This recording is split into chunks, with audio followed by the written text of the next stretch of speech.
Okay guys, I have a good cold start video for you this morning of my truck. It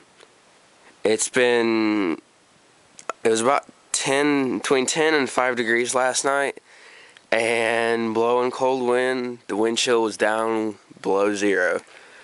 So, a good little exhaust view of it. Hope y'all enjoy.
Well, not too shabby there for